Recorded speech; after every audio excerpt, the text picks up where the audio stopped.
Bonjour, hello and welcome back to Deals with Simon. Today, it's the premiere of the first episode of a complete new format. We had the idea that we wanted to create more content and give you more knowledge about the Dubai real estate market in depth, not only showing the particular projects. And we had the idea to start very briefly and very broad, first of all, to give you an introduction about the off-plan market compared to the secondary market. So what actually does that mean? What are the specific terms? What's the definition behind those terms? And where are the core differentiates? And with that being said, let's dive into the video and let's have a full overview of the off-plan segment compared to the secondary market. Number one, let's start with the definition of the terms. Now, as we already know, we're talking about off-plan a lot, but what does that mean actually? And what is the secondary market? Like, where's the difference? It's very simple, honestly. There is the primary market and then there is the secondary market. And whenever we are in the primary market, we're talking about an off-plan property, which means the property itself is in the construction phase and not completed yet. Whereas on the other side, in the secondary market, we're most probably talking about a ready property, which means a property that is already established, maybe brand new, or already someone has lived in for 10, 15 years, maybe longer, maybe not so long. That doesn't matter, but we're talking about, generally speaking, a ready and finished property. Now, keep in mind that the term off-plan can already come up in the secondary market when we're talking about an off-plan resale. So to sum it up, primary market, off-plan property, secondary market, ready property, or an off-plan resale. Let's continue with the main difference here. Whenever there's a property in the off-plan phase, which means in the current construction phase and not completed, not handed over yet, it's impossible to view the property, right? Because there is no actual property right now. Whereas in the secondary markets, we actually have the chance and the ability to walk into the units, to check out everything, the floors, the ceilings, the windows, whatever needs to be checked in a property, that is possible in the secondary market with the ready property. Now, very important, on the one side, with the off-plan property, we have to have the chance to understand everything in depth on a very deep basis, depending on the information that the developer is giving us. That means when we have like a reputable developer who is delivering exceptional floor plans, all the single little details about the unit, how it will be looking like later on, then we do have a very similar chance of actually knowing how the final product looks like. Whereas in the secondary market, as I already explained, we just walk in there and we just have a very clear understanding what awaits us, what kind of refurbishments and what kind of upgrades needs to be done in order to have like exactly the property which you wish and like to have. Continuing with a very important question that you have to ask yourself. What is your main goal? What is your objective? Like, what's your buying objective? What's your buying motivation? Because if you have not defined that yet, it's very difficult afterwards making the right decision, because you need to know where you're going and what's right for you in order to achieve that particular goal which you have set for yourself. Now, let's cover it in case that you are, for example, an end user compared to you an investor. As an end user, you should ask yourself a couple of questions, like, do you want to live in a brand new building? Do you want to live in a brand new unit, property itself? Do you want like the highest possible quality facilities like which you can get in a brand new building more often compared to a building which is 10 or 15 years old?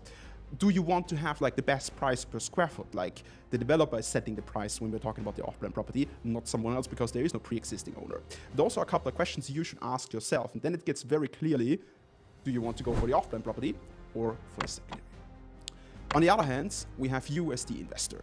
And from an investor perspective, one thing is super important, and I don't have to explain to you because you're the investor and you're the professional. What is your exit strategy? And the clearer you define that, the more easier your decision, you want to go for off-plan or secondary, will be. Let's say, in the first place, we have two choices. In the first place, you want to have like the highest possible return in terms of capital appreciation, capital gains, versus you want to have long-term rental yields, which bring you a stable income every single year. Those are two complete different things. Because the first part, the capital appreciation, you most likely will get better results in an off-plan property. Whereas on the other side, if you want to rent out the property, you won't get along with off-plan because there is no existing property which you can rent out to a tenant. You need to go for the secondary market. Okay, that's the key difference here. So let's stick, for example, to the capital appreciation point for a second.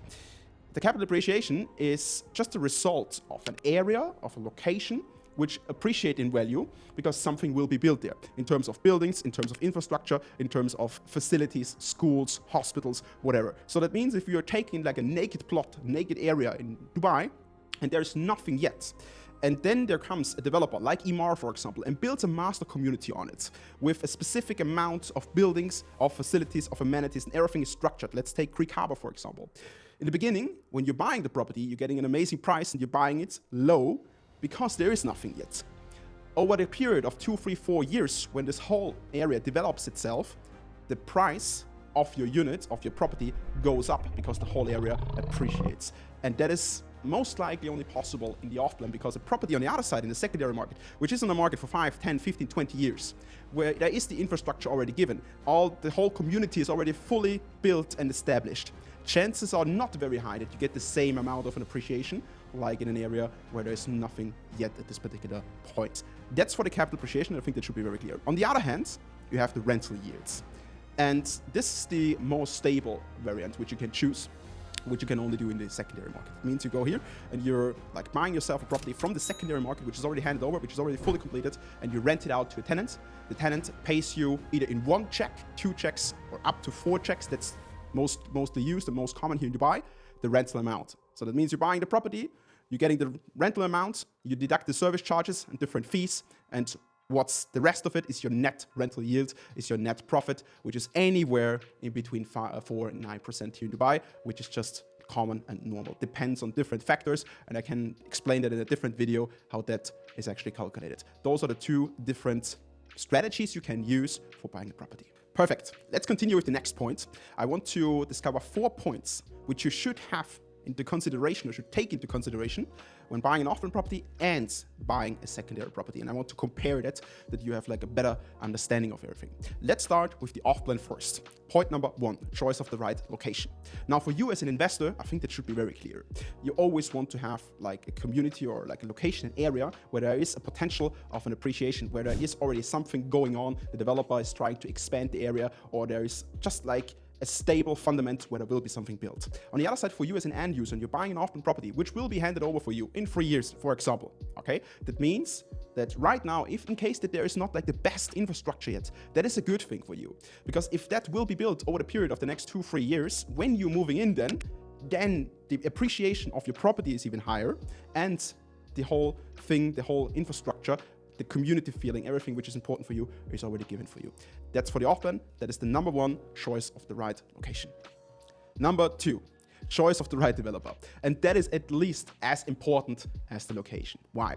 Because when we're buying something in the off-plan stage, we're buying it directly from the developer. There is no pre-existing owner. That means we need to trust the developer, the promises of the developer, and what they are actually communicating us, what they're doing, that this is the final result then. So that means we are picking a developer with good reputation, a developer that hands over the properties on time with no delays, with highest quality standards possible. That means where the design, the finishings, and the whole living feeling is given.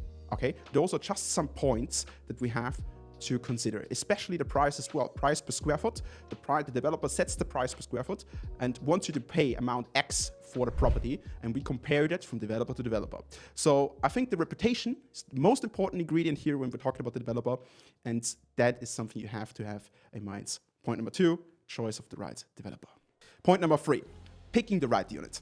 Now that we know exactly in which area we're buying and with which developer we are going, it's super important to compare different unit types, different layouts, and different floor levels. Because you want to have good views in the first place, right? You want to have good views and you want to have the ideal layout so that in case you're an investor, for example, you want to buy the unit and resell the unit afterwards, the appreciation is higher if the views are unobstructed, of course, if the floor level is higher, and the layout just gives you the most amount of space which you can use there, or which the potential tenant, the person who's living in then, can use for himself or for themselves. Now, that is very important. And for you as an end user, I think it's exactly the same. You don't want to choose a unit where you don't feel well. I think that's even more important, that you have the right layout for you, where you feel comfortable, where you want to live in long term, and of course consider that from an investor's perspective as well, because in case that you want to resell that unit after 5 or 10 years, you want to get the best profit, of course. Point number 4, amenities and facilities. And that is really important that we look back to point number 2, where I explained choosing and picking the right developer.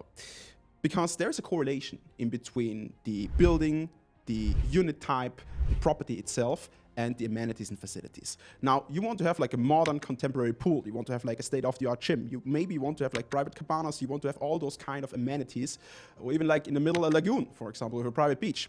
Whatever comes to your heart. Like the level and the quality of those amenities and facilities, they are directly connected to the reputation and to the quality and to the mindset of the developer. That's why it's so important to have point number 2 covered and to have like the right decision here.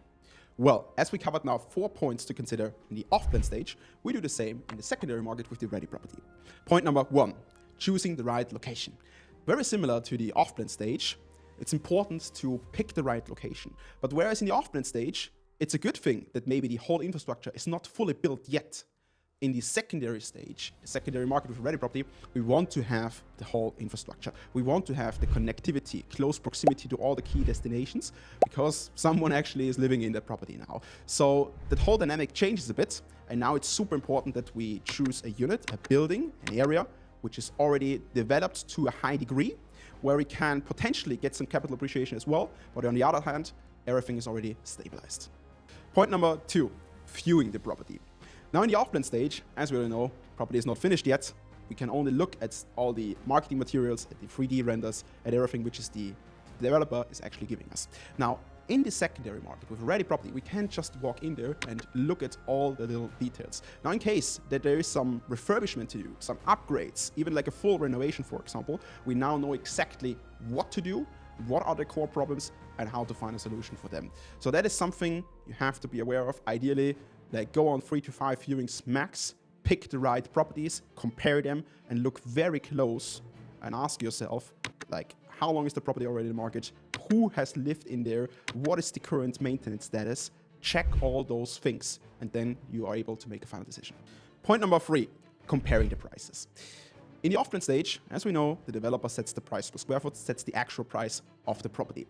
In the secondary markets, this particular property has already had an owner. So there is a pre-existing owner, and that owner wants to have a premium for the property he may even purchased from the developer or from another pre-existing owner.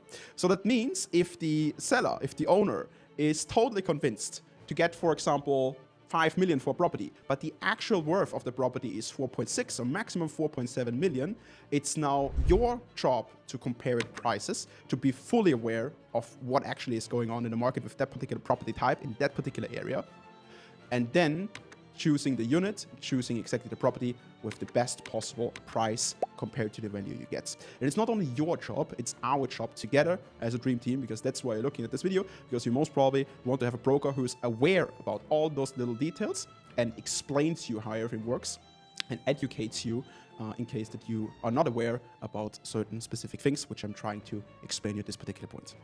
Point number 4, lifestyle, feeling, amenities, facilities, the current status, the current quality of the amenities. Now, let's consider you're going into your property, which is ready, which is handed over 3, 4, 5 years on the market, even 10 years, doesn't matter. You have now the chance, the ability not only to look at the property itself, but to look at the swimming pool, to look at the, for example, like kids play area there, to look at the gym. Just check out the quality of the amenities and facilities and just get an understanding of the whole building. Like what was the mindset of the developer by creating that particular building, and what's the feeling you have in that particular building. You should be aware of all those things, because now I think you have like a better understanding between off-plan and a ready property in the secondary market. There is a huge difference. We look at completely different things here compared to the secondary market. And that is just the 4th point. Check out the amenities and the facilities directly when you're there and get a feeling of, do you want to invest your money there or just not? Awesome. We've come to an end of this general and brief overview of off-plan properties in the primary stage compared to ready properties in the secondary stage. This was just the first video, and I'm gonna go deeper and deeper over the next couple of weeks and months and explain you with certain examples, differences and things you have to have in mind and you should be aware of. So that was like very briefly, very like general, and it's your job now to reach out to me and to get a better understanding of what you actually want and to make a decision on where we go, where we put our money, okay? There will come 2 more videos of a similar series where I explain all the pros and the cons of the off-plan investments compared to all the pros and the cons of the ready property investments in the secondary markets. So stay tuned, check it out, and now take action, click the link below, and see you on the other side. See you in Dubai.